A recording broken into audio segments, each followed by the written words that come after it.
Hello, Bonjour, and welcome to the Salem Station podcast, a show where we rank and review all of your favorite horror movies.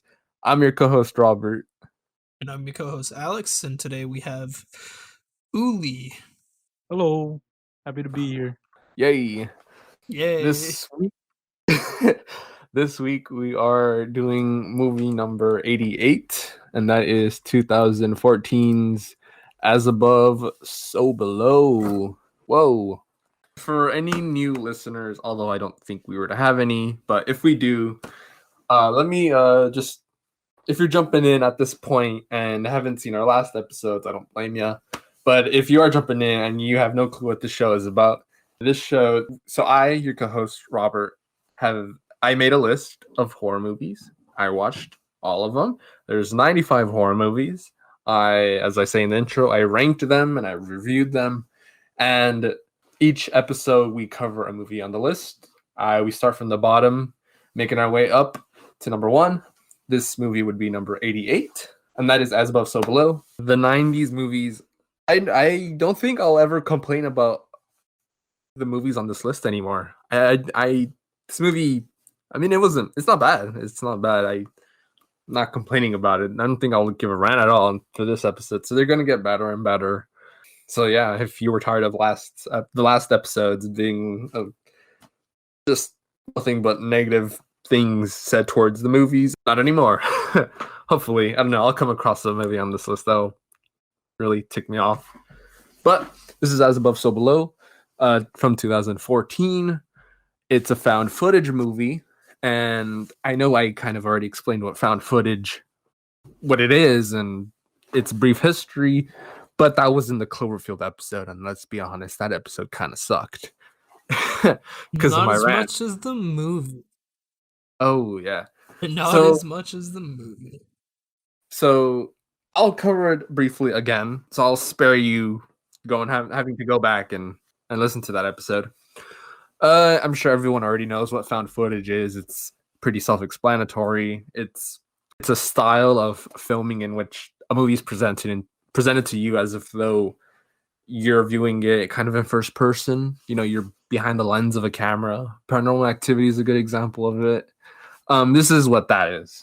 This movie is directed by John Eric Dowdle.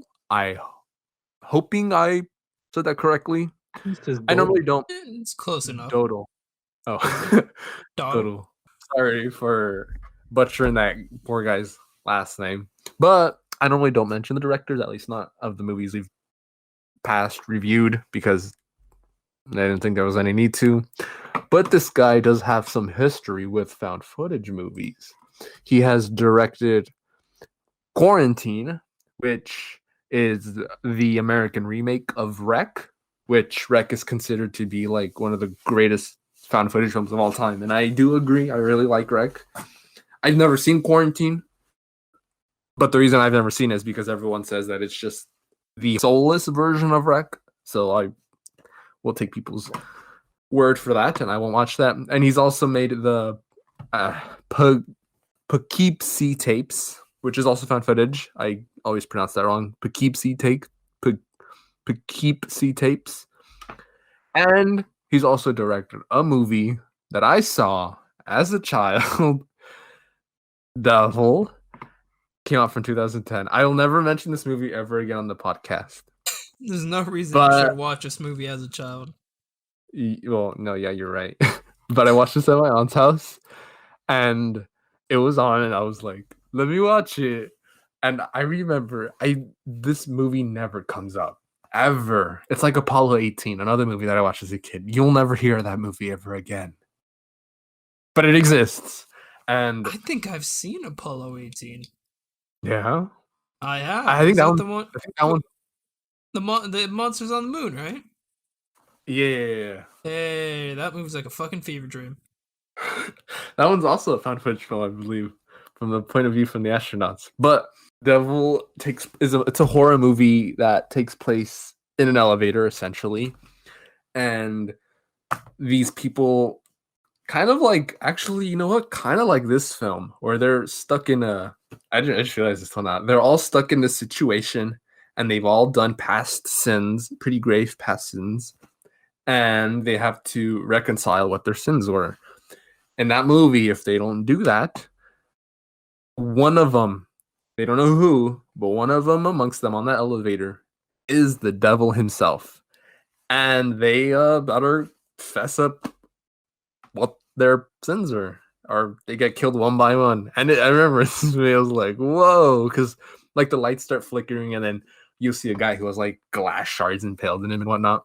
And then there's this old lady who dies in the beginning, and then you're left with like two people, and you're like, who is it? Who is it? Kind of like the thing, it's like who's infected, but it's like who's the devil?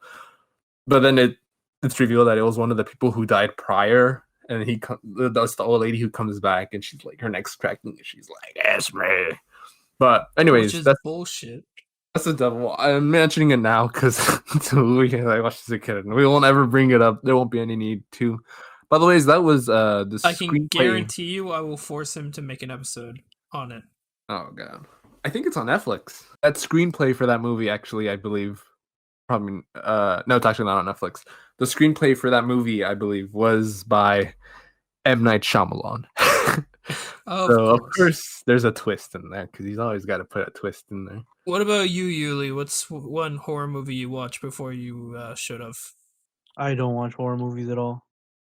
Not once? Nope. Never accidentally snuck in and watched a horror movie? Nope. Interesting. I think I've seen Chucky when I was like 6 years old, and that scarred me for life.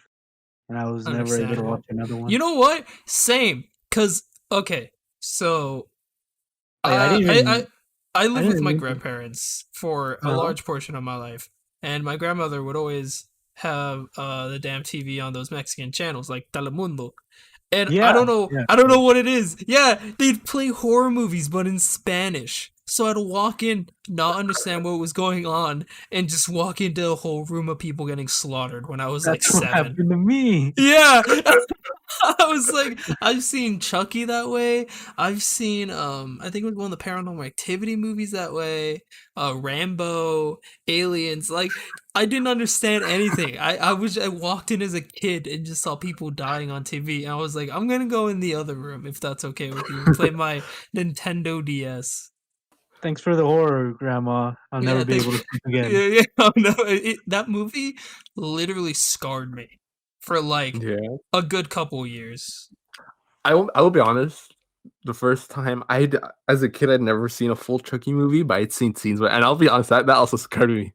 Yeah, I don't know everyone's been scarred by Chucky at some point. I've seen the Final Destination movies growing up, all of them except for 5, and they never really scarred me. They were like fun to watch, and I was like, "Oh my god, yeah!" They played so many Final Destination movies, and they scarred me too. Like, there's a lot of horror movies that I'd seen as a kid that I really enjoyed, but anytime I just saw Chucky on screen, I was like, that one really scares me. So I don't know. It was just both of them. Like, even as a kid, like I remember my 3rd grade party rooms for the classroom. We'd watch Goosebumps. I'd be freaked out in the back of the room. Just crying in the back of the room. Yeah. One of the movies was like the little girl putting on a mask and then she could like never take it off again. I love that episode. Dude, I had all the Goosebumps books growing up. I read a lot. I think I still have them somewhere. I was able to read the books. I just couldn't watch it. That's understandable. Yeah. I read those other books. What Scary Stories to Tell in the Dark? Those really got me. Those ones were crazy. Have you seen the movie for that? I saw how they made it. It was pretty cool. I think I saw how they made it, but I heard that it's really good. Yeah, it's interesting. Oh, I've seen scenes. Guillermo del Toro I completely forgot. Fucking in my middle school, I think I forget what grade I was in, but it was like sometime during middle school. My professor thought it would be a good idea as a treat to show us, I think it was Insidious. Played in class. We watched a good in middle school. We watched a good 30-40 minutes of it. I was absolutely terrified. The next class, he come in, he looks all disappointed. He's like, "Okay, who snitched to their parents?" I was like, "What the hell?" In middle school, I watched the one horror movie. It wasn't even that bad. It was 1408 had Samuel L. Jackson in it. It's about a haunted hotel room. If it has I Samuel L. think I've heard Jackson, of it that can't one. be that bad. Yeah, it wasn't that bad, but I would think that was the most horror-ish movie I saw in actual grade school. Um, I don't think in school I never saw anything. Growing up, like at home, yes, but at school, I guess the most I ever watched was Goosebumps. That's like what I guess my teachers were allowed to show. Yeah, I saw a lot of Goosebumps. I remember like the moment. There were some episodes that really got to me. Some. I don't remember what Yeah, they are. yeah. I know. I forget at a certain age, I was like, I want to see horror movies in theaters now, and I think the first one I had seen was I think Sinister 2. I know I've mentioned this before. I had seen Sinister 2 in theaters. And I remember that movie because Sinister is really good, right? And I'd seen Sinister before to prepare to watch Sinister 2. I really like Sinister. And Sinister is terrifying to me even to this day. And I don't know, maybe because I've watched it at that young age and well, not really. I was 15, so not really that young. But I was like, whoa, that's scary. And then Sinister 2 isn't as great as Sinister.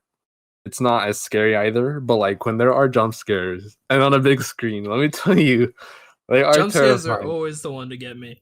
Especially, Always the jump scares. I don't know why, but the Sinister franchise is good at jump scares. Like they are great. And then like the year after, I was like, I want to watch the new Blair Witch because I really like Blair Witch. And it was That pretty good. that one scares me. Yeah. Even in theaters, I think I only watched it Chapter 2 when we watched it Ooh, together. That was the yeah. first time I've seen it, a movie Yeah. in theaters. Yeah, I had already seen enough horror movies by that time in Yeah. theaters. But yeah. So, anyways, today we're doing an episode on As Above, So Below, completely unrelated Yeah. to everything that we said Well, beyond before this point. You know what's funny? This movie Actually, kind of sucks. Yeah. Well, kind of going on that tangent really quick. Normally, I ask the guest what their favorite horror movie is, so that's kind of like what I was gonna ask next, anyways. What's your Yeah, favorite horror movie, Yuli? My favorite horror movie? or like one that scares you the most. It doesn't have to be favorite, but like one that either is the scariest or one that you like. I think the one we watched together, Wreck.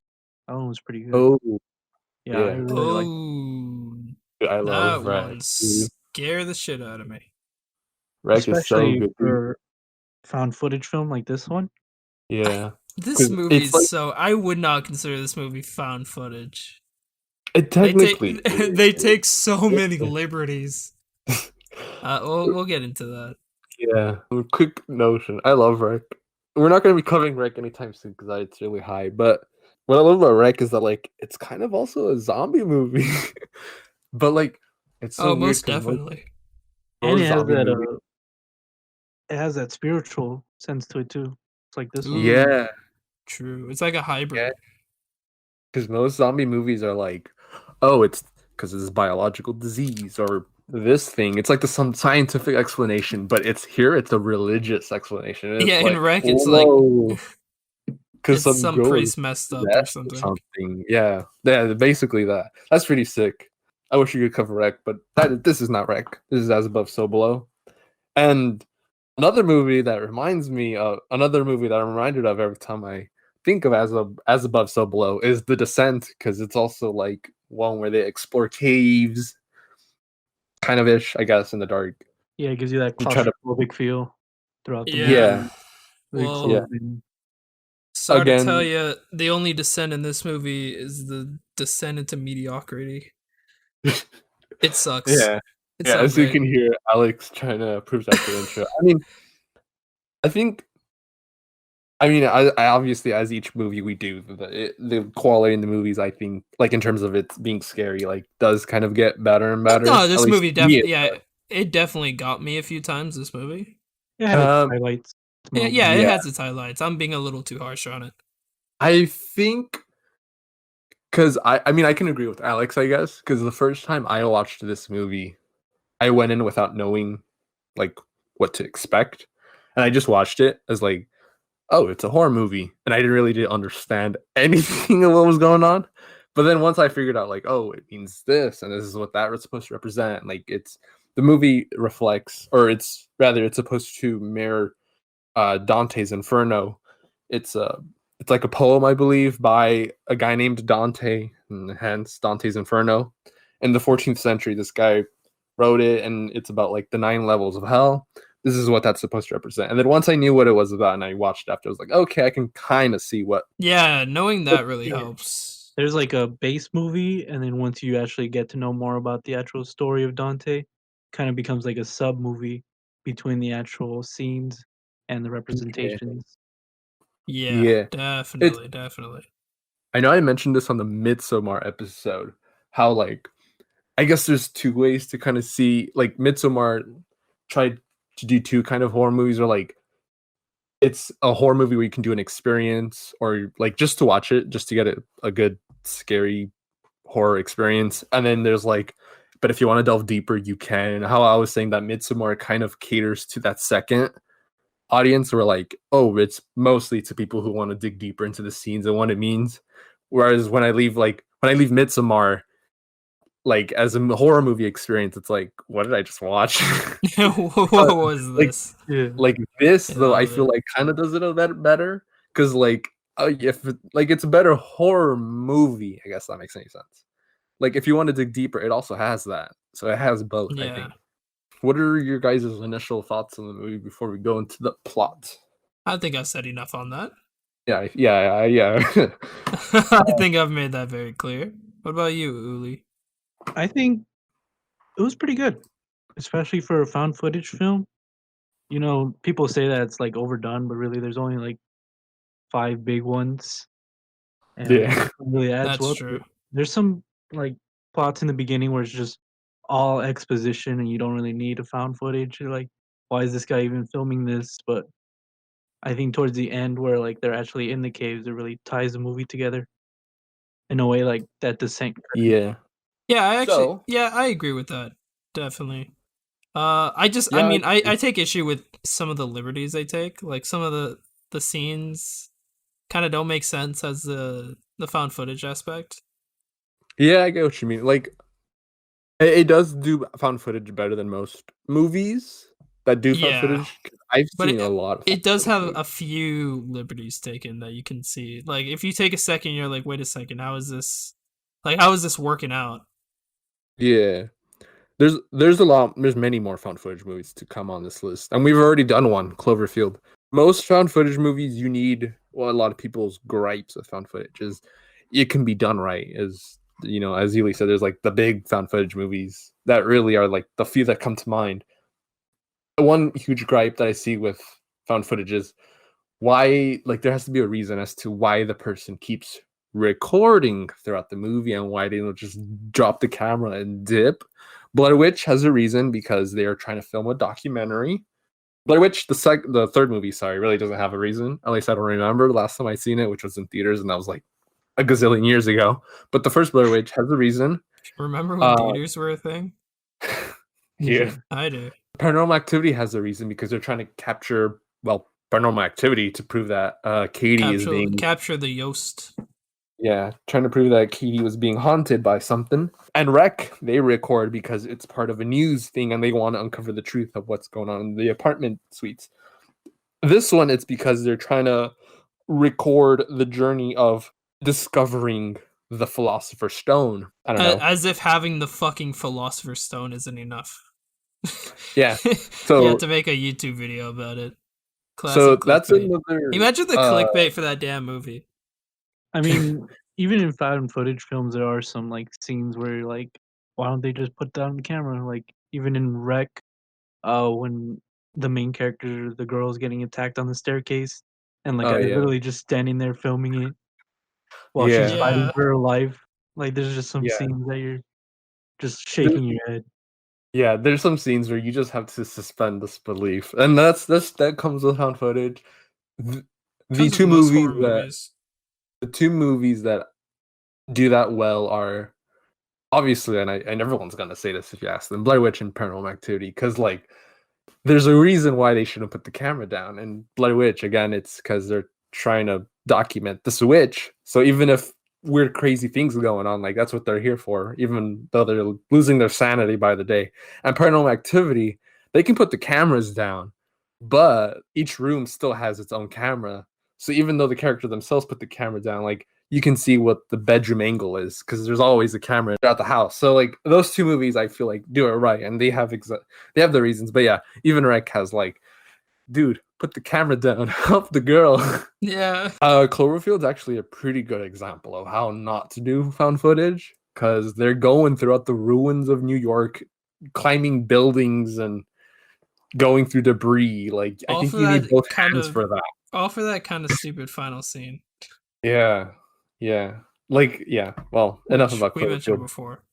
Yeah. So the title itself, before we go into the plot of the movie, the title itself is as above, obviously, is as above, so below. That in and of itself has meaning. So in the film, she uses the title as above, so below. She uses the phrase. So she finds a marking on the ceiling, and then she needs to find a way out, and then she deduces that it's on the opposite of the ceiling, which would be the floor. So the floor would have like this tavern to open up, this cavern that opens up to be able to escape. And she uses the reasoning of what's above should be below, as above, so below. But it turns out that saying has much more meaning, as she says. Hold on, let me try to find it real quick. I love just hearing the papers in the background, just the rustling. I actually did research this time, guys. Woo! I'm proud of you. So the full phrase is as above, so below, as within, so without, as the universe, so the soul. And that was coined by the guy named Hermes. I'm sorry if I'm butchering your last name again. Trismegistus, some philosopher guy. Interesting last name. He used this term in order to explain how everything has the best way to I don't know how to explain this. No matter what happens, there is something else that kind of does that, I guess. So essentially, it's like mirroring things. So like what happens on a universe, for every action there is a reaction, is what you're trying to say.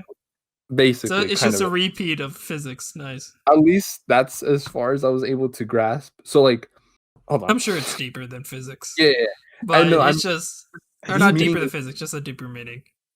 But that's what it sounds like. This has It's a Christian line, I think. That makes sense. Christianity.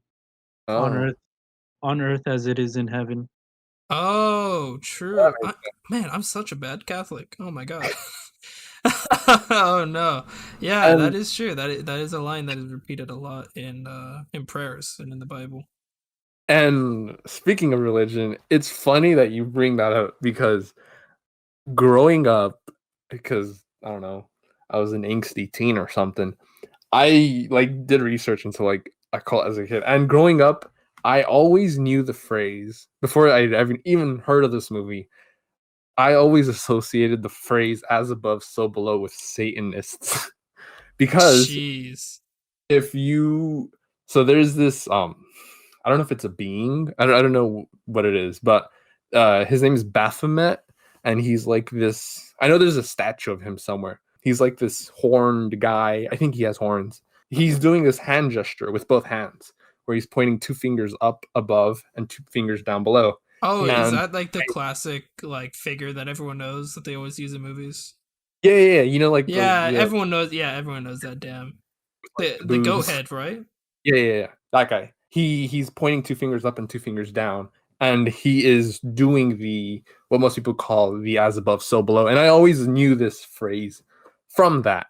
And the way they describe it is as a way of perfect harmony of justice and mercy, which is kind of like a dichotomy because like mercy is what you grant like people, and like justice is like what you punish those who have done wrong. So it's like supposed to again like represent this balance of like what's here versus what's there, I guess. I don't know. Probably deeper meaning. But what I found was interesting is that throughout the movie there's a lot of like references to alchemy and obviously the Philosopher's Stone and all this occult stuff. The guy who who did the initial drawing of Baphomet, the guy who designed him. His name was Eliphas. I'm sorry if I'm butchering that again. Eliphas Levi, who was also an alchemist. So I was like, whoa, there's a couple threads here. There's a lot of alchemy related in this. I don't know if there's supposed to be some deeper connection between all this, but that's how far my research went. Not much research, but it was interesting what I was kind of following. I was following the lead somewhere. I don't know if it goes any deeper, but yeah. That's as far as I was able to go with the title As Above, So Below. So yes, it isn't just the fancy saying. It has meaning to it. I mean, way deeper meaning. Alchemy does play into the whole theme of the movie, right? Because Flamel was the alchemist that created the Philosopher's Stone. Yeah, true. Which, it's probably like the most iconic item or anything associated with alchemy. Harry Potter. Yeah, popularized by Harry Potter, probably. I have expected to see Harry Potter pop out. Yeah, so whenever you hear Flamel, you always think of that. And they even mention Nicholas Flamel in the movie, I believe. Which is another very famous alchemist. I completely forgot the word. I'm sorry. He's a very famous alchemist who came up with a lot of interesting chemicals and concoctions and the like. It makes me wonder if I did research, but not a lot of research. But I wonder if Dante, who wrote Dante's Inferno, was also an alchemist. I don't know. I should probably look that up and let y'all know by the end of the movie. But I mean, by the end of the episode. Nicholas Flamel was also French. Oh, yeah. There's a lot of that makes a lot of sense to make that connection. Yeah, the movie takes place in France as well. If I didn't say that, in the catacombs of France, yes. If you haven't gathered by what we've been saying about hell and everything else, these guys are about to go on a journey through hell. Because of course, hell will be located underneath France. Yes. Well, actually, I don't know why I said it. I don't know why. Sure. So the movie begins with Scarlett, who's our protagonist, and she's like an Indiana Jones kind of character, where she's like trying to find treasures and all these places. Which you can suspect from the name Scarlett. I guess. I mean, that's not a name you give a side character. That goes to somebody very rambunctious, very adventure seeking. Well, I guess, you wouldn't call the side character Indiana Jones.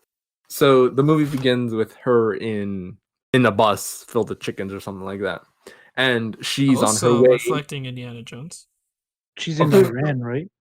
Yeah, she's going through Iran. She is trying to meet up with a friend or a source or whatever, someone. His name's Ressa. And keep in mind they're recording all this because again they're trying to prove that these artifacts exist.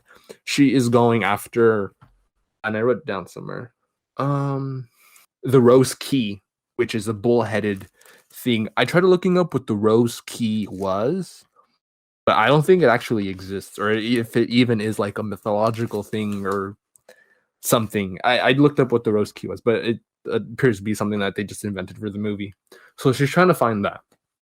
And she meets up with this guy named Ressa. He's like, I shouldn't allow you to do this, or I shouldn't be doing this. It's illegal. They're going through some caves that are about to be demolished and taken down. And she's like, I mean, she's recording all of this, so she's recording everyone who's helping her. Yeah. And I can only presume she's gonna put them in the credits. People who helped me commit this crime. And just put their full names. Yeah, we mentioned that during the movie. We were like, you're recording your allies who clearly know what you're doing is illegal, but go for it, girl. But anyways, she live your best life. So I think she has like a little flashback, or she mentions that her father was like killed or something, or that he hung himself. I don't remember what it was, but they dropped some exposition there. Her father was kind of what she is. He was also an adventure-seeking guy. Ressa brings it up, talking about how to not let it go to her head. She'll go crazy like her father. Yeah. and she, I think, is following her father's leads for this. She does find the rose key, but unfortunately, the cave does collapse, and she's left with nothing but the footage of having found it. So I guess that's one. I guess that can explain the reason why she would want to keep the footage and keep recording. In case if anything happens, she's like, I got proof that it exists. I don't know. Kind of reasoning, yeah. I think the whole purpose of the rose key was to translate it into Arabic because of what La Flamel's gravestone or something. His tablet was written in an untranslatable language. Yes, you are right. Yes, that's what she's standing for. Yeah. So yeah, she's looking for the writing on the rose key, and she can't translate it, so she goes to her friend George, who is in, I don't know if it's in Paris. I don't know if they've arrived to Paris yet, but she meets her friend George, and she's explaining that she's gotten further with her leads on finding Flamel's philosopher's stone. And I mean, at this time, she's already met Benji. Oh yeah, Benji is her. I forgot about Benji. I always forget Everyone to mention. forgets about Benji. Plays like such a small role. Yeah, I always forget to mention the camera people in the found footage movies. Like in Rec, I always forget the guy who's recording. I'm like, oh yeah, his name's Pablo. Oh yeah, Pablo, you're there. You're a character. I thought you were just. You exist in this world. I thought you were just a camera. So yeah, Benji is the cameraman who we will be following along. We'll be seeing everything from his point of view up until spoilers. We can no longer follow his point of view. We can no longer follow Benji. So she meets up with George, who is trying to fix this clock or something. I'm not gonna go into the detail of what he's trying to do, but she's just trying to convince him that, like, I found the rose key, I found this language, can you translate it for me? He's like, okay, but I won't go any further with you, because he said that in the past he's accompanied her on various journeys, and he's gotten arrested for most of what they do. He's like, okay, let me translate this for you, and there's this tablet that they go to, and then you see the links that she'll go to, like it's in a museum or something that he was allowed access to by this one chick who I think they're friends, or probably more than friends. Anyways, and she douses one of the tablets in fire, and there's like a hidden message in it. They encrypt what the message is saying, and they're saying that, I wrote down a bit of what it was. Not really what it was, but what it was supposed to say. That it mentioned the number 741, and that I think to be able to find the stone, they have to go through the number 741, I believe, is associated with hell. I've never heard of that before, but I guess I always know 666, but 741, sure. And they were saying how Flamel's tomb is rumored to be, I believe, 370.5 feet below, like, the earth, and that's like a halfway point, which would be the 741. So 741 would be like double what Flamel's grave distance would be. I make no goddamn sense, but yeah. I think what it was they mentioned that hell was 740 feet below the floor, and the writing passage said that the stone would be located halfway to Hell's Gate or something like that. And Yeah.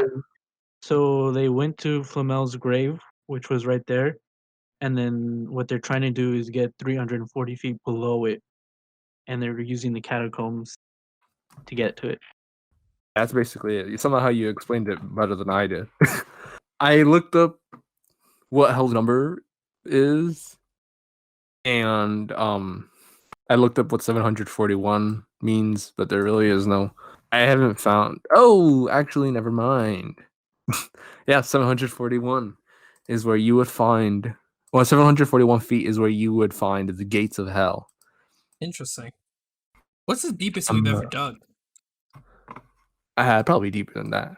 I believe. You to know that off the top of my head. I expected you. Oh, interesting. We have dug 40,000 feet deep. Huh. Me personally, I probably dug 3 feet. Probably saying too Bro, much. I've dug like a foot, and then I got too warm and got scared. Too warm, bro. Got What too the hell? warm, You bro. think you're breaking the Earth's crust or something? It was really thin. Leave me alone. Oh, Oh, interesting. The Cola Super Deep. Oh wow, what a fucking brilliant name. The Cola Super Deep Borehole, the deepest man-made hole in Earth. It is so deep, locals swear you can hear the screams of souls tortured in hell. Huh. oh my god, Mm. hold on. Speaking of hell and like what would be places of hell, I only know this because I was listening to a podcast, the Guide to the Unknown podcast, which is a horror podcast I love. They were talking about this town called Centralia, Pennsylvania, which I've never played the Silent Hill movies, but that's what they're based off of, I believe, or the Silent Hill games as well. I've never seen either, and it's this town shrouded in smoke. Some people would say fog, but it's smoke because underneath the town, and it's a ghost town because no one lives there anymore because it's filled with just smoke. The town is filled with smoke because underneath, miles underneath, I believe, there's a bunch of coal mines there, and they're just Oh yeah, perpetually no, it's not burning. it. It's a couple hundred feet. It's not miles. Oh, Um, yeah, I don't the know. deepest hole in the world is only 5 miles deep. Yeah, no. So basically, listen to this. So there's an abandoned coal mine, right? And they were basically trying to. It's an old abandoned coal mine, and if I remember correctly, they were like doing something They were stupid, trying. Yeah, they were doing something, and like really dumb. They accidentally lit all they of this coal. accidentally, and once one part of the mine caught fire, the The whole entire system thing exploded. underground Yeah. went ablaze. And over time, like the town just started filling up with smoke, and then it's a ghost town now. No one No, lives no. there. So you Here's the best part. town. Here's the best part. While it was filling with smoke, the locals were completely fine with it. They're like, "We've lived here for years. We're not moving." What it took was a kid getting swallowed by a giant a sinkhole that opened up due to the fire weakening the structure of the natural Yeah, grounding of the earth. It took a child getting sucked in by one of these sinkholes for that's, them to leave. The kid's fine, by the way. He was pulled out almost immediately, but that's what it took. Was almost losing a child for them to say, "Huh, maybe it's not safe here." And they all left like within a month. yeah. Based off of their podcast, technically, these people are like, technically, it's not a ghost town. The population of the town is 11. So some people do still That's a somehow fucking really ghost want to live town. here. That's a fucking. I'm not gonna walk in to see if there's no Starbucks there. It's a fucking ghost town. So apparently you can actually pass by this town and it's just shrouded. This smoke coming out of the cracks of the streets. I don't know, it looks pretty It sick. is absolutely insane. And if I think the projections that the fire will continue for centuries. Yeah, I heard Like something like that. centuries. These fires aren't stopping It's anytime soon. it's basically a coal mine or like one of those giant coal refineries or the gasoline refineries running like 24/7 for the next century, couple centuries. They they've dug deep. There's no carbon neutral Yeah, there's nothing you can do about that. Plant a few trees, it'll be fine.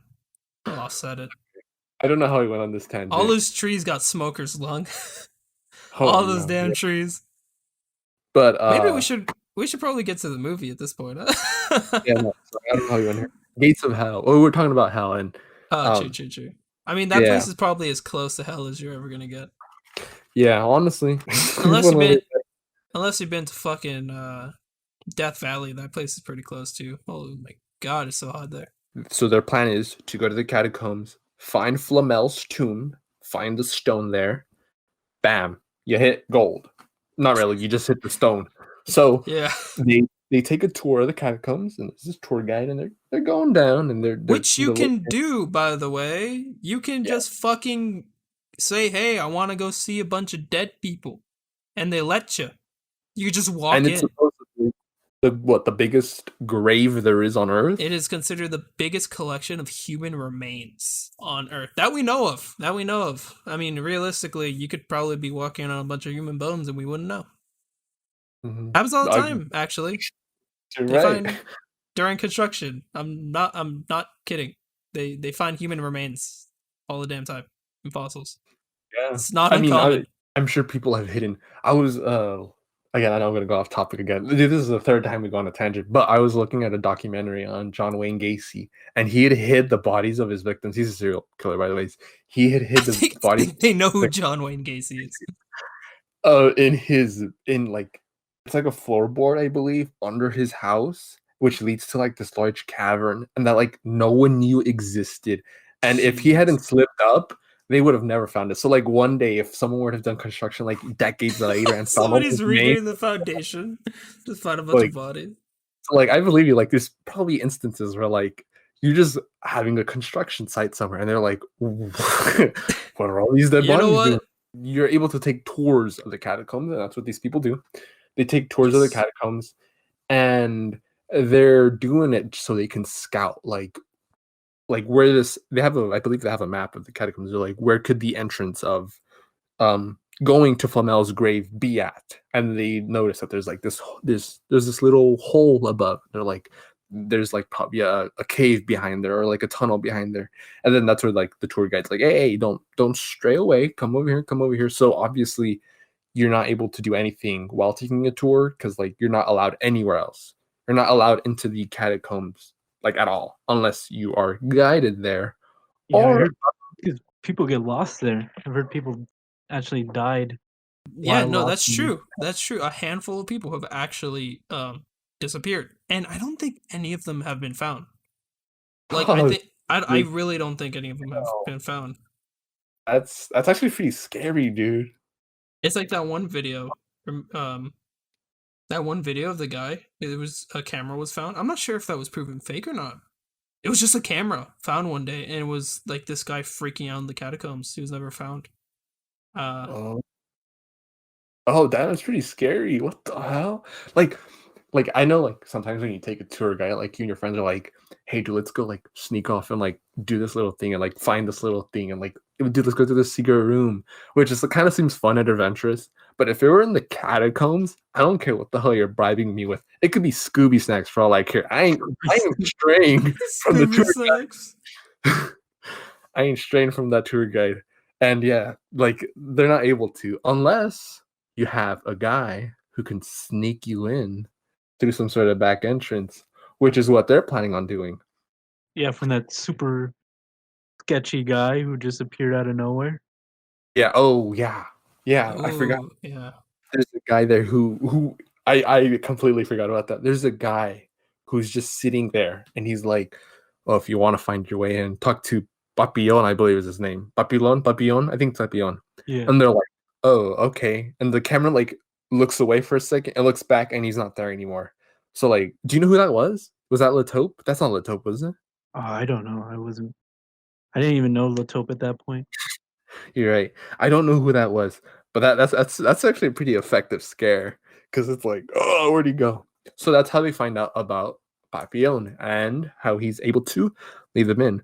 So they go to this party. I I think it want was to a know. nightclub. Oh yeah, you're right. Nightclub. Yeah, because there's like a bouncer and whatnot.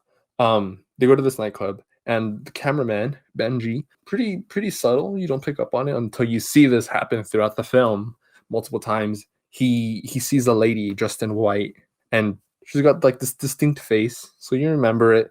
And he just the camera sticks on her, and then he just turns away. You know, it's like, oh, it's just some lady. He's looking nice, probably checking her out. But no, she'll come in back later. And they go to Papillon and they're like, they convince him. It's complete bullshit, by the way. They don't know this is true, but they're like, dude, no, we promise, dude, there's gonna be treasure down there.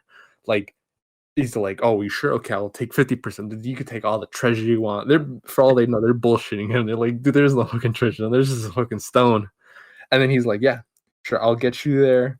Fine, then I'll take 100% of it, and I'll meet you all there. So George, however, is saying that good luck to Scarlet because he's not going to join them. Because a little bit of backstory again, dropping exposition on you. George had a brother die in a cave once. So that's why George like throughout the movie is like, no man, I don't want to go to the cave. Y'all can go without me. I really don't care. Scarlet, just yada yada. He also is the only one with a brain not wanting to go down there. Yeah, I don't care if the Philosopher's Stone is down in the catacombs. I ain't going down there, dude. Screw that. And so Papillon says that they meet up the next day and they're all putting on their gear, their boots, their helmets, their lanterns, lamps, whatever. And George is like, I'll just see you guys at the entrance. I'll say bye here or something. And Papillon is he's tagging one of the walls with the word pap in a circle, and he's like, this is like where I leave my mark because the police can't catch the Papillon. He says something like that. And lo and behold, the police show up, which is pretty ironic. The police show up, and that's when George is forced to go in with them or to be caught and probably charged for breaking and entering and tagging the walls as well, even though he didn't do it. You know what I mean? So in he goes. Bullshit. He has no gear, so he doesn't bring boots. They just happen to have a spread helmet though, because somehow they knew that they were going to bribe his ass in. Because plot armor. Mm-hmm. So, not plot armor, but the plot must move ahead somehow. The plot must move forward. So they go in. They start going in. They find a warm candle. So that means the candle has been previously lit. It's someone must have lit it recently. And sure enough, they find a room within the catacombs of all these chicks singing or chanting. They're doing some sort of ritual, that's for sure. It's a cult, and it's led by the lady in white who was seen previously, and she stares at the cameraman, and Benji like moves the camera away like, oh. So obviously this is the second time we've seen her. Benji knows who this chick is. Come on, Benji, what you hiding? Anyways, and so they come across this like not really a fork in the road, but like you can go down this pathway, or there's like this little hidden passageway that's blocked up by rocks. And Scarlet's like, let's go down that way because that's a shortcut. And Papillon's like, we never go down that way because we know the catacombs like the back of our hand, except for that part. We had a friend once who like loved to go down to the catacombs. His name was Latope, and he will come back later. Spoilers. Probably shouldn't have said that, but spoilers. He went down there once, even though he said he would never go down there, and he never came back out. So that's a no. Evil exists down there. We aren't going down that way. So they take the road that they've always gone through, and there's they have to pass through this. And I would say that the claustrophobia is like pretty real in this part. It was able to make me like, I don't know, feel anxious. They have to go through this tight, narrow crawl space filled with bones and human remains, which just sounds horrible. Yeah, squeeze their way through. Most of them get through, except Benji. He gets stuck while traversing through there. And like in the descent, once he's out, the whole cave that they just left collapses. So there's no turning back now. But once they walk further down, again, they come across through the little fork in the road that they did before, where they can take the path they know to go down or the hidden passageway. And they're like, dude, we were just here. Like, are you taking us in circles? And Papillon's like, no, dude, I swear, like, this shouldn't be here. Like, we already were through here once. Like, so this ain't right. And that's when they're all in agreement. Okay, let's just take the passage then. Let's take the secret passage. Screw it. You're clearly leading us in the wrong direction or something, man. Whatever. It's fine. Yeah. And so they go into the secret passageway that Scarlet had insisted on from the beginning, and they go in. So once they go into the secret passageway that they said that they shouldn't go in through, they see the letters PAP in a circle graffitied on one of the walls, and they're like, dude, you've been here before. This wall is tagged with your like signature graffiti. And he's like, no, dude, I swear, like, I've never been down here. I've never tagged that wall. It wasn't me, man. It wasn't me. And they're like, dude, you're fucking bullshitting. So they're trusting Papillon is like going down right now. Dude, if imagine being Papillon and you've taken this passageway that you know, like you've taken so many times, and it just leads you in circles, like, what the fuck's going on? And then you go down this way you've never gone through, and there's a tagging, like your signature tagging's on the wall, dude. I would fucking bolt out of there, dude. Some crazy shit's going on. Anyways, they go deeper, and once they're pretty deep in now, and they hear a phone ring. The phone's ringing, and there's this piano in the middle of this room, and George recognizes it, and he says that there's like, or I don't know if he says it, but like that there's a key out of tune or something like that. Yeah, And as he's playing the piano, he mentions that there's like a key out of tune, and again he's playing it, and yeah, surely enough, there's a key outside of tune, and he's like, oh, like this piano's like going. Plot time. Yeah, and then the phone keeps ringing, and the phone they is follow ringing. Sorry, basically. it just popped in my head. And it's like one of those old, like landline phones, and I mean like it looks like it's the old ones, like not the ones like my family. I think my aunt still has a landline phone, but it's like Rotary, one of the right? modern ones. You know, it's like one of the modern ones where you just pick up the phone like off of the thing.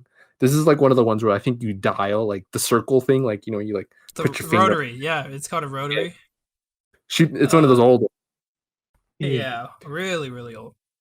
I don't know why I had to specify the kind of phone it was, but I mean, no, it matters. It matters. Don't worry. it's yeah, I guess. So she picks it up, and it's saying like, Scarlett, why did you not pick up the phone? Like, I'm dead because of it, or something like that.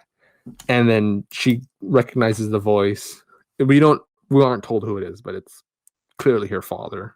So after she hangs up, and it's a pretty good jump scare. She hangs up the phone, and they turn around, and Latope is there. Latope is just vibing, and vibing. How dare you? How dare you say just vibing? Dude, he looks so out of it. He looks like me when I enter work, dude. Like I show up and I'm like, gosh, nah, he didn't look that bad. He didn't look that bad. He looked as bad as Yuli showing up to Lowe's. That's how bad he is. Latope is just there, and dude, that look of Latope. I've seen enough horror movies to know where this is going, dude. I'm surprised they didn't shoot Latope in the fucking dome. There's no life in his eyes. Yeah, dude, there is none. Absolutely no life.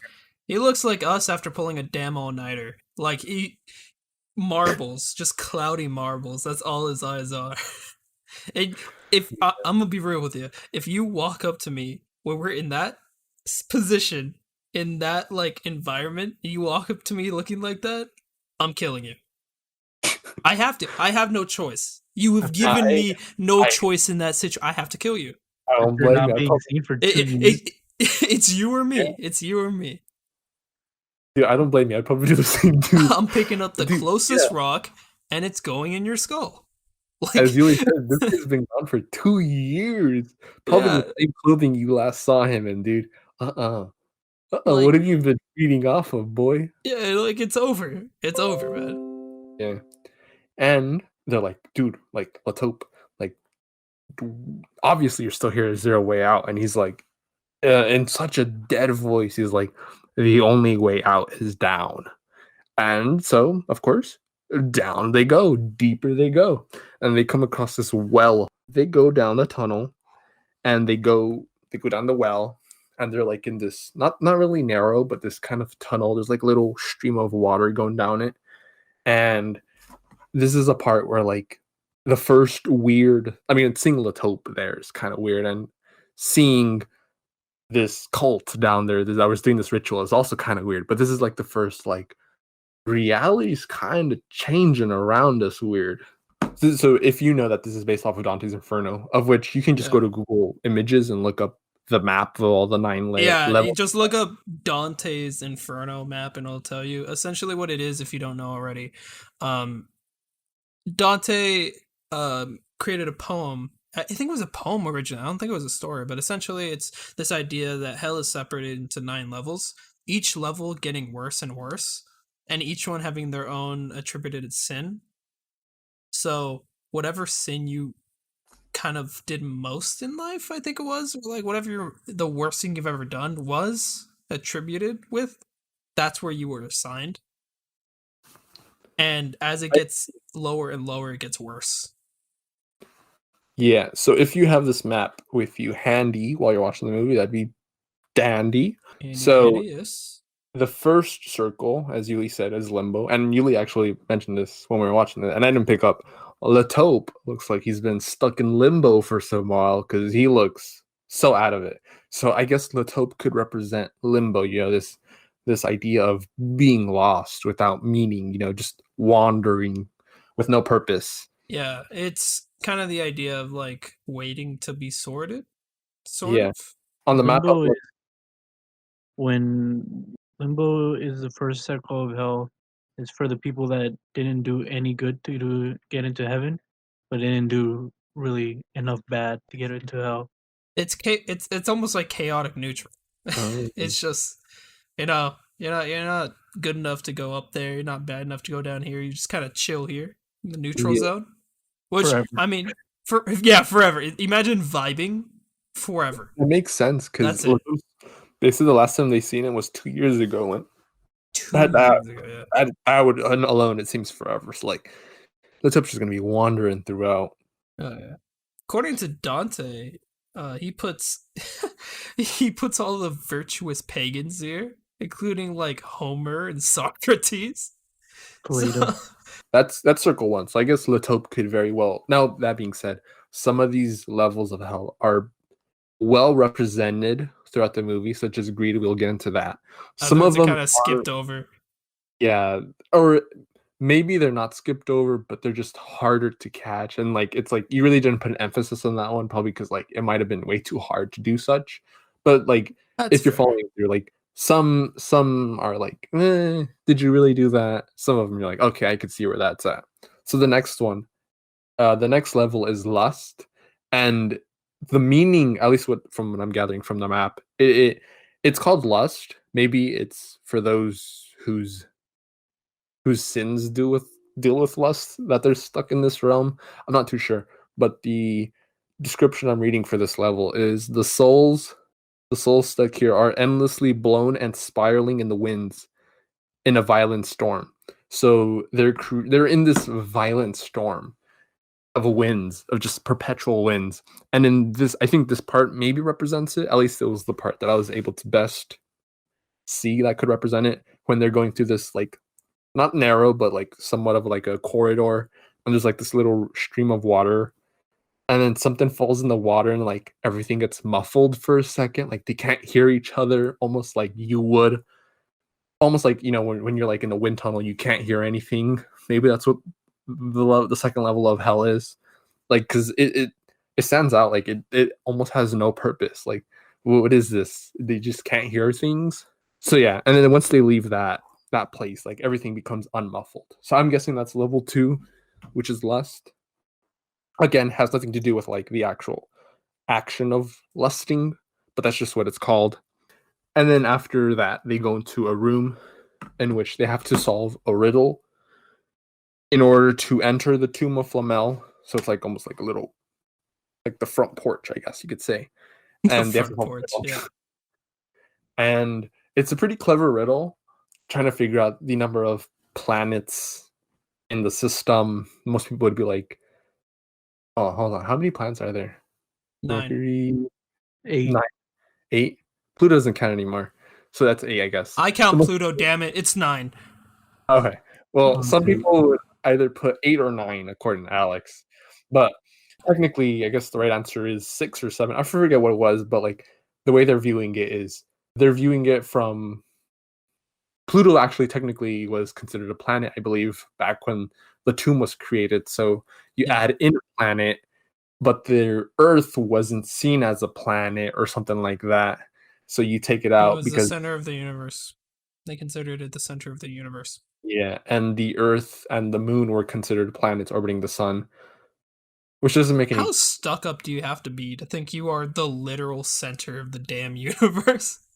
I don't know. It was But hey, crazy back then. If you said anything like, hey, Yeah. maybe we're just left of the center of the universe, they would have hung you. Just for saying that, they would have hung you. So something like that. It's something where if you're a historian, I'm sure you're like, hey, that's pretty cool. But I'm like, I'm just going along for the ride because I don't understand.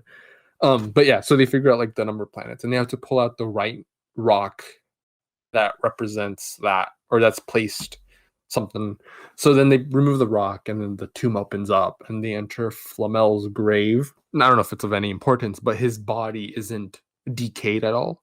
The body is perfectly preserved, maybe due to the effects of the stone, but his body's just preserved. He's laying there. They're like, "Where's the stone? Stone has to be in this room." And then they realize, oh, I forgot how they come to the conclusion, but they all turn off their lights and they see this. There's like this little pond, but the pond is like much deeper than like your conventional pond, and it's almost like it leads to another room. So you go in, you swim through it, you come out of another room. They once they turn off all the lights, they're able to see like some glowing lights coming out of that pond. So they all jump in, and this is one of those levels where I'm like, you kind of skipped over that one. Gluttony, again, that I don't think it has anything to do with gluttony. The description says, because of their cold nature, the souls of gluttony suffer the coldness of a ceaseless, icy rain, and they have to go through this pond to get to the other room, Which which is I don't know. really weird, like, to think of. I know it sounds flimsy that going through this pond to come into the other room would represent the third level of hell, but hey, man, it's the best I got. Yeah, I mean, like, blame Dante for coming up with something stupid like that. He could have made it cool. I was like, nah. Through walk through the fucking West Nile, I guess. Lust, I can probably just assume, it's like, because you instantly go from lust to greed, because you'll see greed in effect and soon, and it's probably the most well done one, the best represented one. Yeah. And so gluttony has to be somewhere in there because it's level 3. So I'm just assuming that this is level 3. I'm pretty sure something else in this represents level 3, but I'm just gonna assume that's what it is. So the little pond probably represents it. They come out into this room, and there's all this gold. And Papillon is like, dude, here's all the treasure. And I'm sure Scarlet and George are like, dude, we were bullshitting. We didn't expect there was gonna be treasure in here. And We they were find lying the entire time. yeah. And they find the stone, which is on this like wall. It's on this mural kind of ish. This mural looking thing. And the stone's there. And they remove the stone, and she's like, I have the philosopher's stone. And Papillon and his crew are trying to get the gold out. But once they remove like the gate, there's like this gate here that's kind of separating them from the gold. Once they remove it, they realize it's a trap, and that's where the fourth level of hell comes into play. Greed. Greed is probably the level that was best represented, and the description says the souls of greed are consumed in a pit of smelting gold as they claw their way to escape, only to be swept back into the pit. So the people here, Papillon and his gang, and his crew, they are tempted by the greed that the treasure presents, and they fall for. Of course they are. I mean, I don't blame them. If you saw gold there, dude. If I walked in and I fucking saw a room full of gold, I'd be pretty damn tempted too. Like, that's what they got paid for to do. Yeah, if you that's true. That's true. Think about it from Papillon's point of view, they don't know about the stone, right? Do they? Yeah. I don't know. They do. Well, they don't. They just said that they need to go to the catacomb. Yeah, to find the treasure. And so like Papillon's like, dude, we're here for the treasure. Like, we found what you promised us. Like, and it's here, and like we're gonna take it, obviously. So like from Papillon's point of view, like no wrong can be done. He's not really, you know what I mean? But so yeah, so they're tempted by the gold. I don't blame them for taking it. I'd probably be stuck in this level of hell, and it's a trap. The ceiling caves in on them once they remove the gate. And one of their friends, I think her name's, what's her name? Hold on, I gotta look this up. Well, yeah, Susie or something like that. Yeah. It's in French, but I'm gonna call her Susie because let's be real, you don't want to hear me say that. I would butcher that name. I already butchered like 40 names already. So she gets injured and her arm's bleeding in a really bad way. And Scarlet's like, here, hold on, let me fix this. And she pulls out the stone and she like rubs it. She like gets chunks of it off, and she like applies it to Susie's arm, and it heals the arm. Her arm's magically healed, and they're like, "Whoa!" Like the philosopher's stone actually has power. Like it actually is real. And they can't go back though because the ceiling has collapsed and they're stuck in the room. But they figure out like if this were to ever happen, they need a failsafe in order to leave. So there's got to be some sort of way out, some sort of secret way out. And they see some marking on the ceiling, which I talked about before. They see the marking on the ceiling, and that's where she mentions what is above is done down below. So like she sees above, and then she looks at the floor, and there's like this piece of floor that's obscured by water, and she's like, that's probably where there's a hidden cavernette. She busts that open, and sure enough, there's a tunnel down there which leads even further deeper down into the ground, into the earth. And they go in one by one. I think they mentioned that this is like 1,000 feet down at this point. Yeah. And at this point is where they come across this inscription, I believe, in the rocks that says, "Abandon all hope, ye who enter here," which they make a point of saying is usually inscribed over the gates of hell. At least through most literature, it's what's inscribed over the gates of hell. So at this point, you're deep in hell. Like, there's no going back. Like, you are in hell now for sure. Basically. I don't know if that's what was inscribed. I know in the movie The Nun, there is in the, I forget what it's called. It's one of those old Romanian churches. I'm sure there's a name for those places, but they were saying how, like, I think it was in the 14th century, again, kind of like how most of these alchemists take place, or most of these guys, these French philosophers and alchemists were alive during the 14th century. In this Romanian castle looking church thing, there is a gate of hell down there, where the demon Valak comes from. And there's a door somewhere. I don't remember what it says. I don't know if it says this, where it's abandon all hope, ye who enter here, or if it's God ends here, something like that. And that's before they enter. That's before they see this, where the portal of hell, where Valak comes from. But anyway, sorry, it's just something I had to point out. And they mention how, like, in some, I don't know if it's like in the Bible or somewhere, it's written that in order to enter hell, beings would have to drag themselves on their bellies, and that's what they have to do. They have to crawl into this crawl space again and basically drag themselves across the ground. So when they come out of that crawl space that they were just crawling through on their bellies, they enter this familiar looking room, and that's where they realize they're doing everything they just did, but it's in reverse. It's mirrored. Again, everything as above, so below. They're going through the same thing, but it's in reverse now. It's mirrored. But things are slightly different. They're not as they were before. It's got a darker twist to it. So, in this room, they enter Flamel's grave again, but it's like the mirror of Flamel's grave. And in here, whereas before in the regular version of it, Flamel's body was like perfectly preserved. In this version, Flamel's body is decayed, and it's just like bone and just a rotten mess.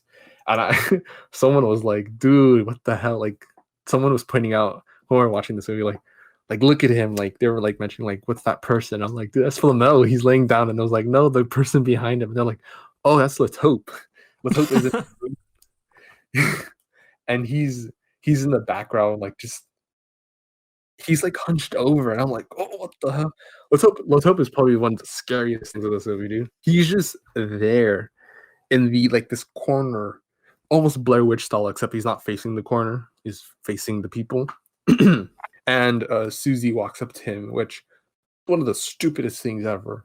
Susie walks up to him. I've seen enough horror movies. Don't go up to the guy, dude. Come on. She walks up to Latope, and she's like, Latope, are you okay? Are you fine? We lost you back there. Are you here again? How's it going, mate? We haven't seen you in years. Latope grabs her face. He attacks her, and then she's on the floor, and Latope grabs her head and just smashes her head into the ground pretty brutally. It's like just, a damn watermelon, man. Like a damn watermelon. Repeatedly. Repeatedly. Yeah, I gotta make sure. Double tap. Double tap. Double tap. We learn from horror movies. There's always this. Yeah. And so she's dead. She's fucking dead. There's no way you're gonna survive that. And in the commotion, Latope disappears, and they're not gonna try to find him after what he did. So what they do is they continue on. You keep going down deeper, venture further, my friends. And I think Scarlet tries to use the stone again on her, but it doesn't work on dead people. Oh yeah. She's dead. She gone. She big gone. The stone not working. But I mean, theoretically, couldn't they see her again? I mean, if she wasn't that great of a person, wouldn't she just kind of like pop back up and stay there? If you die in hell, yeah, where do you go? Yeah, wait, where do you go from there? You super go to super hell. Hell 2, the sequel. There's like this well thing that they have to go through again. I know I talked about like this well they had to go through. Well, they're going through it again, and everyone's gone down one by one. Benji's the last one, and another pretty rad jump scare.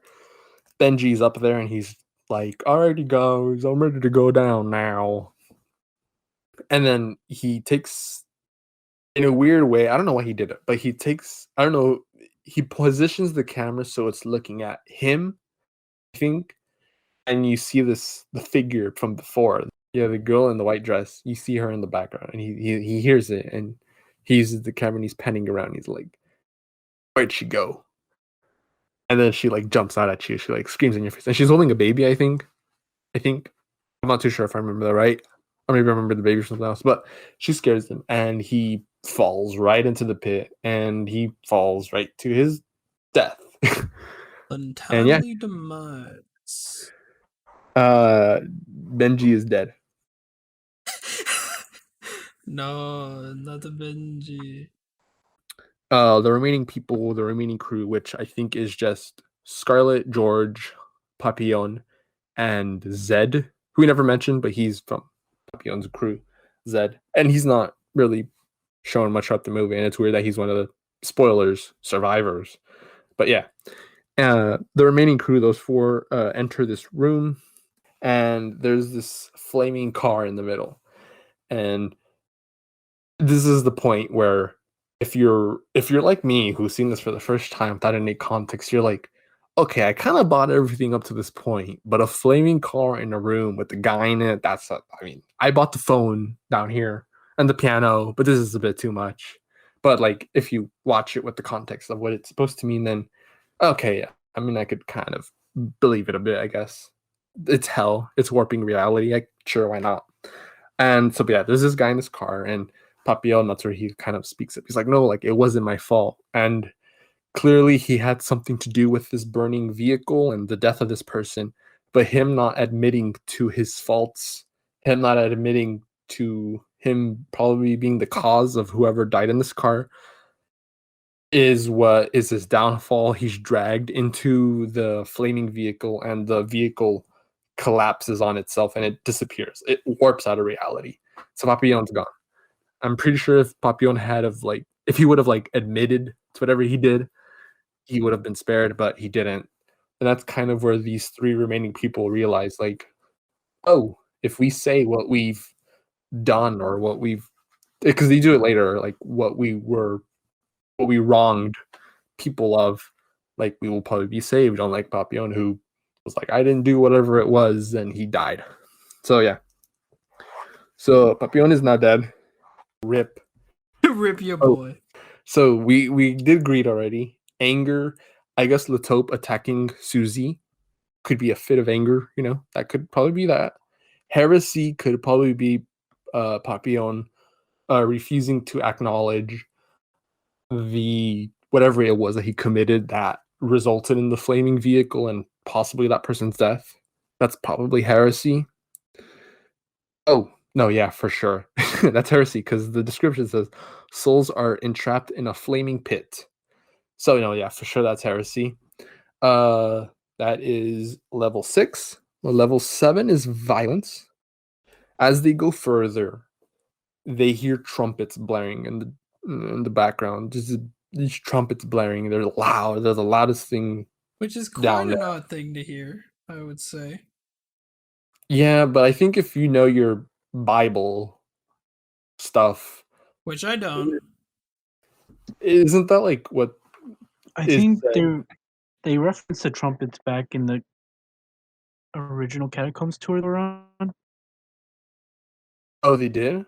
Yeah, something about like when trumpets sound, death, something souls will rise. So basically, if you hear him, you're Oh. fucked. Oh, interesting. Now, see, I had now the there was moments throughout this movie where I wasn't paying attention, but you know what? That probably seems right. Now I know trumpets. Do trumpets symbolize anything? I don't believe so. What do you I, think, I Ely? I remember. Okay, here we go. I'm looking this up really quick, and I remember this because I remember this somewhere from some Bible thing. It says, "What were Satan's 7 trumpets in Revelation?" So, Yeah, Trumpets. trumpets signify, I think, the end of the world in usually a bunch of Oh, Christian stories. yeah, like the march. Like yeah, when the day comes where we're all judged, the trumpets will sound or something like This is gonna that. be a bunch of band kids playing in the sky. It's just a marching band. All band kids go to yeah, hell. Oh, yeah. That's what I'm reading right now. It where they says that like go. that's what the trumpets They're just signify. playing. So, They're playing the final countdown. While we're being judged. and so yeah, that's what's being that's what they're hearing in this tunnel. Trumpets throughout. So I don't know if that means the end of the world or because they're already in hell. So what does that mean? They're at the end of their journey, Yeah, probably. they're basically like, well, how much worse can it get? So You know.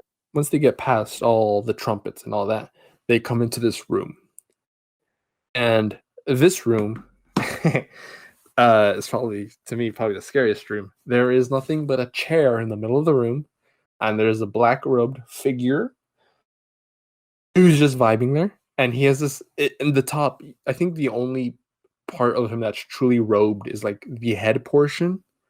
It's a giant black robe, but like his torso down is like black smoke. And I looked up multiple. Let's be honest, I did my research on YouTube. I looked at multiple YouTube videos, and they were describing that this The is most Satan reliable himself. source. This is Satan himself, and the walls are adorned with like these stone people stuck on the walls, and, like their faces perpetually screaming or whatnot. And this figure is just sitting in the room, and I'm as just they gonna walk. say it. He's not one for interior design. Oh yeah, no, definitely not. Definitely, he needs And more of a modernist look, but I gotta admit, it's not my favorite. not my favorite either. I As don't think they it's their walk, favorite either. yeah, no, no, definitely not.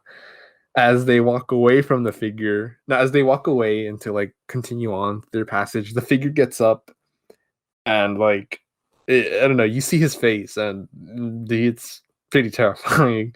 It's not like the horned figure you'd probably imagine, but it's just pale face looking guy. That's him, the dude himself, Well, you and gotta imagine that he wouldn't be too happy down there. I mean, just a bunch of people screaming must get annoying, you know? Just all the probably stress. yeah, It's all the stress. That's what turns him like that. yeah. What do you think do you think they have an accountant in hell? What do you think the financials are like? Dude, I don't think they have monetary if heaven exists. I don't think they have any materialistic needs down there. That kind It's of just sucks. souls, I guess. I don't know. You just kind of chill there. I don't know. I mean, I don't know. I've never imagined what these places are like. Anyways, as they continue walking, though, the figure gets up, and that's where the stone figures attack the trio, and one of them bites into George, his like neck, area, his shoulder area, Why is it always the neck? Because it's where you can believe, oh shit, if we don't do anything fast, this guy's gonna die out. If they bite on his arm, it's like, oh well, you can continue on the journey. Yeah, you can cut that off, you know. If it's in the neck, if it's on your, you got to do something quick. Time's a ticking, and so yeah, Plot's got to move somehow. He's got blood gushing out of his mouth, out of that wound, and they're like, we got to do something. We got to do something quick. Scarlett's like, I got the stone, dude. I can fix this. I got the power. Oh shoot, the stone doesn't work. Why does the stone not work?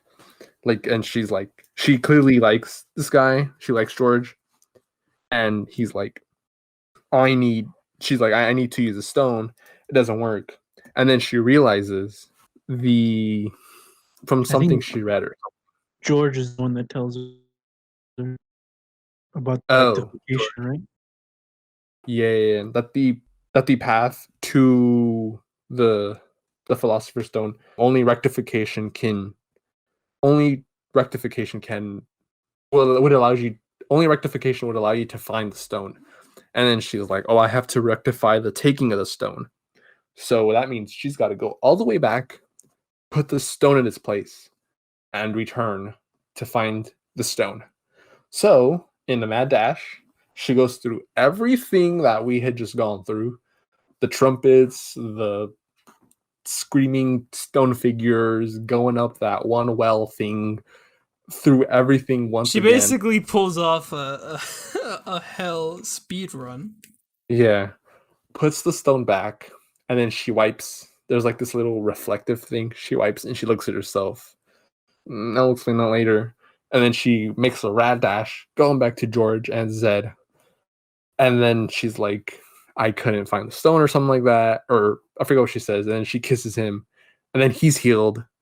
And it's because the power was within her all along. How sweet. I don't know anything about the Philosopher's Stone or really anything, but in Harry Potter, that's where we're getting our stuff from, Harry Potter. Yeah, I'm sorry, guys. I'm not really a professional at this. In Harry Potter, it's actually pretty. Yeah, you're right. This is pretty sad. In order to defeat Voldemort, and what's the guy's name again? The Professor Quirrell.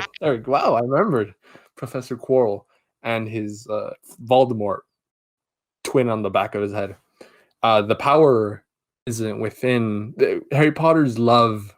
They explained is what defeats Quirrell because the touch of such would defeat him or whatever. But the power within himself is kind of played in both movies that deal with the Philosopher's Stone. So I don't know if the Philosopher's Stone has something to do where the power, there is power within the stone, but there's equal or greater power within yourself if you can find it, if that makes any sense.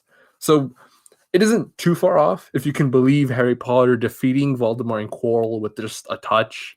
I'm sure if you can believe that, and then same he applies here. Her kissing him, he's healed. So I didn't find it too far off. I was able to actually okay, yeah, I can make the connection, sure. So she has the power of the stone within her now. Continuing on, part 6, as we said, was heresy, with Papillon not confessing to whatever he did or admitting that. Level 7 of hell is violence, and that could probably be the stone figures attacking them. Again, pretty loose explanation of what that is, but that's the best I could get. That's what violence would be. And so then we're coming up across level 8, which is fraud. And once George is healed, the three of them come across this hole. This hole in the ground. It leads deep in. Basically, what they have to do is, it's a literal leap of faith. Hopefully it works, but before they do so, they each have to admit to a past sin, and it's probably the gravest sin they've ever done, whatever it is. George says that I think the drowning of his brother was his fault, or that he didn't save him or something like that. Scarlett's is that she I believe she might have been the cause of why her father died because he called her before he was going to commit suicide and hang himself, but she didn't answer. And that's why the phone was in the beginning, supposed to represent that. And then so her father hung herself, and then she admits that. And then Zed, we really didn't build up to Zed or what his character was, but he admits that, like, he's a deadbeat, is what it is. He hasn't seen his child in forever. And once they do that, they jump into this hole. And I'm saying that this is fraud because the description of fraud says souls are thrown into a pit of darkness. And yeah, that's what they do. They're just yeeted down there. They Kind of jump into it. sucks. And they fall. They fall. They fall. They fall. It's a pretty long fall. And they hit rock bottom. Now, this is where, like, level 9, I don't know if level 9 is called treachery. Which is And like the worst of the worst. It's the bottom. It's considered the bottom of hell. Yeah, it says that Satan himself is in this and that he's imprisoned in ice from the waist down, So he's just chilling. displayed as a. You know what? I think I might have had this all wrong. I don't know. Because most people believe that Satan is the guy in the robe. And it says that he's trapped in ice from the waist below. In the movie, he's depicted as having smoke from, like, the torso down, or maybe the waist below. I don't know if that's level 9, but then I wouldn't know what. Because that would make the most sense, right? Because it says he's in ice in the waist below, in the very center of it, and he was in the center of that room. So that would you know what? That's actually level 9. But then again, I wouldn't know what level 7 and 8 would be. Because level 6 for sure is heresy with Papillon. So again, okay, you know what? Yeah, that's level 9 then. That's treachery. So then level 7 and level 8, I was probably wrong about. And you can just I don't know what that would be. You can level 7 would probably be violence. So Lotop killing Lucy. And then level 8 would be fraud. Maybe I would be Benji. And the white woman. Yeah. And then level 9 treachery would be what was that guy's name? Papillon. And the guy he killed. True. You know what? You're right. You might be right because level 8, which is fraud, you said that was Benji. The description says, as I said before, souls are thrown into a pit of darkness, and Benji fell down that hole. So that could be very well level 8. And yeah, level 9, treachery. Satan himself is just vibing in the center of the room. But instead of his torso down being ice, it's smoke. So you know what? Actually, we nailed down all 9 levels. Whether they represented. When they reach the 9th level, you can actually see their breath. You can see that it's actually cold. Oh, you're right. I forgot to mention that. Yeah, the characters they're breathing and it's like icy cold. And you know what? That goes with the whole ice theme of level 9. Yeah, you're right. I Which think is weird because you would think it'd be like the hottest level, but it's the complete opposite. And I think Dante did that on purpose. You know what? Yeah. I don't know if it.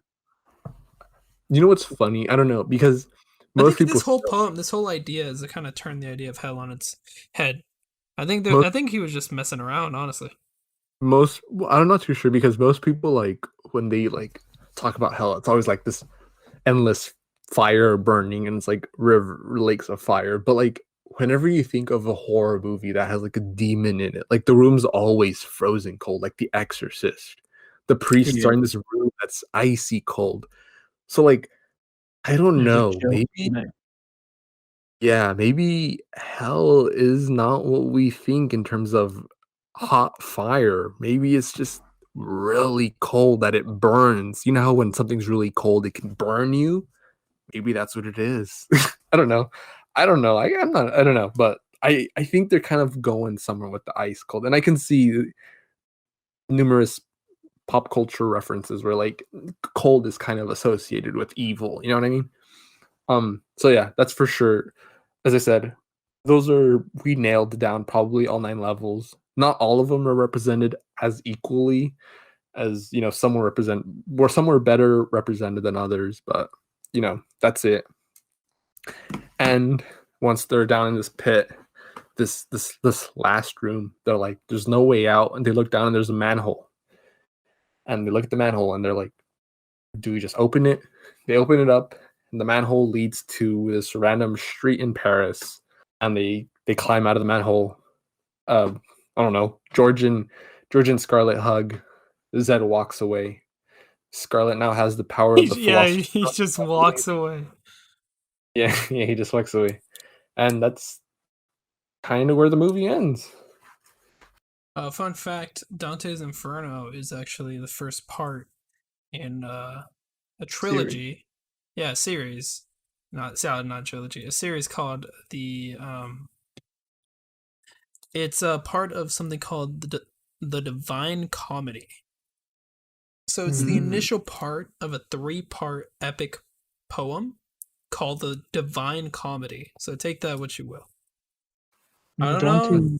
Inferno, the way Dante escapes hell is by going through the belly button of the devil, which is said to be the center of the earth. And when he goes through, gravity is reversed and he's thrown out onto the street, I think. Which is what happens in the end of the movie. Oh, They're sent out of the sewer, which I guess you can call that kind of the belly, because it leads to like the sewer and all that. And they're not thrown onto the street. They kind of just gravity is themselves. reversed though, because It is reverse, yes. Because they step out of the manhole and like, so there's I don't know how to explain this. You just gotta look it up, man. But yeah, gravity is reversed because they're standing. They jump into the manhole. They jump out of the street of Paris. If that makes any sense. Gravity is in a sense reversed. We were even mentioning how like that's not how physics works. But yeah, no, that makes more sense. I applaud the people who made this movie. Not the best horror movie ever, right? But they did their research for sure. It was something new. Oh. It was like if Indiana Jones was in an actual horror movie. Yeah. I mean, some would say that Kingdom of the Crystal Skulls in and of itself is a pretty horrific movie. It's a horror movie in and of itself. But no, yeah. I like that movie. I like Scary it. to watch. I hear Indiana Jones and I gotta say that. I'm sorry, guys. I had to say that.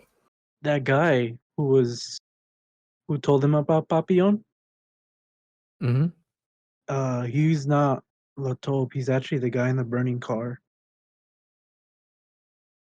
Oh. So it's That kind of is the devil himself put them on this path. yeah. That's dude, Interesting. that just gave me a chill. Dude, that's pretty whoa. Yeah. That means that no matter what they happened, they were always kind of gonna go down there because like it was almost as if their path was set, you know what I mean? Damn, that's pretty sick. That's pretty sick. That's pretty terrifying too. That's as above so below. I would, if you want, I would recommend this. I would recommend this movie. This would probably be the first movie on the list that I would actually recommend. But if you know what the movie's trying to do, if you watch the movie if you want a movie where you can I just want to sit down, eat some popcorn, and enjoy a horror movie, there's many more you can choose from. But if you watch it while kind you're of doing want, something else. It's if kind of you like a have it in the background kind of movie. if you want to be like, I have Dante's Inferno's map right next to me. I kind of want to follow and see this thread because for sure there are deeper threads without this movie. I would say go for it. Unlike Midsommar, what I'd be like, there's a lot of things in Midsommar that represent many things, but I don't know if I'd recommend Midsommar because I don't know. This one I would genuinely like, yeah, dude, go for it. And it's actually, we watched it on Netflix, so you guys can go check it out. It's on Netflix. It's been on Netflix forever. It's like Terrifier, as far as we can remember. We watched Terrifier like years ago. What was it like? Was it our second year of college? I don't remember. We watched it a couple years ago back, Alex and I, and yeah, I remember As Above, So Below being on there too. So this will probably be on there in the future as well. I think this is the first time I'm gonna break from you. I thought Midsommar was the better movie. Oh, interesting. I did not enjoy this movie that much. I felt it was pretty dry. I mean, yeah, it was interesting with all this, but Uh, I honestly felt the movie was kind of dry. I mean, it had its scary moments, yeah, but I felt yeah, I like could see where you're from. it I felt. yeah, Oh, this Some wasn't go on. as great a movie. some parts were just too rushed. Yeah, Like you're Like most. supposed to infer that Benji and the white woman had like a relationship, or that the guy in the burning car with Benji Papillon, best character. and then like Yeah. you have the whole book of like uh Scarlett's dad's journal, which has like so much details and everything that he's worked on, and literally it's in her back pocket the whole movie. Comes up once. No, yeah. I mean, yeah. There's a lot this movie tries to do, and a lot that it kind of doesn't succeed at doing, or that it could do better. Like again, representing some of the levels of hell, where it's like this one little action represents that, but for this level, like this whole room represents that. Yeah, I felt that way when I first watched As Above, So Below. I was like, not really my cup of tea, and I could see where, yeah, I could see if some people would prefer this over Midsommar. You saw Midsommar as well. Which would you prefer? Probably this one. I did not like Midsommar. Yeah, this movie kind of sucked. Yeah, I could see where you come. First movie I wouldn't recommend. Go watch Critters if you want a real, if you want a real cinematic masterpiece. You want a real experience. Go watch Critters. Oh god. Speaking of critters, Alex and I actually have, because I got it for myself too. We have the Critters collection.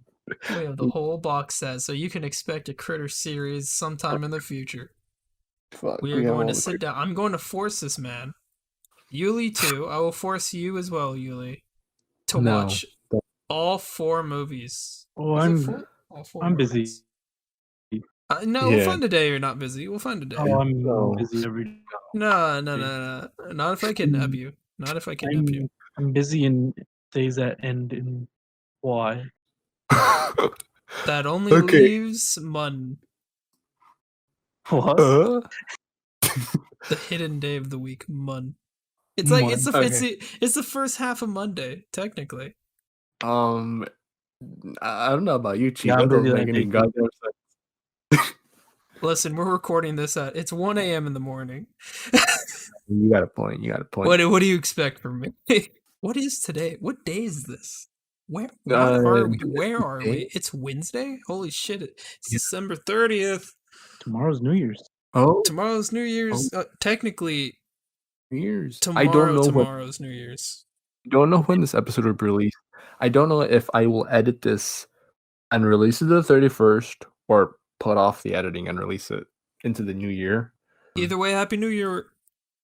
Yeah, Happy New Year. Happy New Year.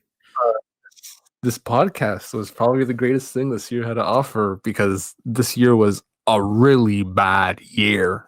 I can honestly say with 100% serious. How do you say 100% serious? I'm 100% serious in saying this has been the single worst year of my life so far. My year's been pretty good. I hate you. Every fiber of my being screams this year is the worst. We'll see what the new year has to offer. I'm actually really hyped for a lot of horror movies for 2020. Yeah. Halloween Kills. Mm-hmm. We talked about that in our Halloween franchise thing. Yeah, basically, I mean, all the movies that are supposed to come out this year have been pushed back. So, yeah, 2021, hopefully, we'll have a lot more releases. It'll be a lot better of a year. But I wouldn't suspect until around mid-year is what I would expect. The Forever Purge is coming out next year. Interesting. Another Purge What's movie? that? Another Purge movie. Yeah, another Purge movie. Haven't Quiet they beat Place that 2. horse quite a bit? Yeah, I feel like they have. Yeah, we talked about that and how they've definitely beat that thing into the ground. A Quiet Place 2 is coming out next year as well, which I'm kind of hyped about. Could be interesting. I haven't seen the first Quiet Place because it creeped me out so much. Did you watch? That's really good. Did you watch Bird Box? Bird Box? No, I have not. I have not I seen. didn't watch Okay, I have not seen any horror. This man who I'm doing the podcast with. Before him, I've watched basically zero horror movies. He got me in horror movies. What? This summer, when we started the podcast. Like basically Yeah. before we started this podcast, I'd seen almost no horror movies. I had no interest in them. But now I've seen like all the classics. Now I'm beginning to watch them. Yeah. So yeah, no, I haven't seen any of like the recent releases. I haven't seen like a lot of good horror movies. They gotta catch up. Yeah. I've already dragged him through the ringer with Critters, so we'll get to the good ones Jesus. eventually. Yep. They're making another Wrong Turn movie, which I thought that franchise was dead. I just realized Wrong Turn's not even on my list. That's how dead I consider this series. Gone it is. Can I just say really quick, this list, by the way, which has 95 movies, we're barely on movie number 88, was originally over 150 movies without any sequels. I think Wrong Turn was on that original list. The Grudge was on that original list. The Grudge is not on this list, and it's some people really consider that a big horror movie. Terrified. I refuse to watch that movie. That's another why it's not on this list. I refuse to watch that movie. There's a lot of horror movies that are not on my list, which makes me scratch my head. Like Critters made the cut, but Wrong Turn didn't. Critters made the cut, but somebody didn't. I'm so happy Critters made the cut. Candyman, dude. We have. I don't know if it's a remake, but Candyman is coming out. I love the original Candyman. I think it's a remake. I'm not sure. Is that the one with either way? What's up, Yuli? The one with the guy with the bees in his mouth? Yeah. Either way, it's gonna be a good year for horror movies. Excited. Yeah. Hopefully, we can do horror nights next year. Probably two more movies I want to talk about because I'm kind of hyped for these.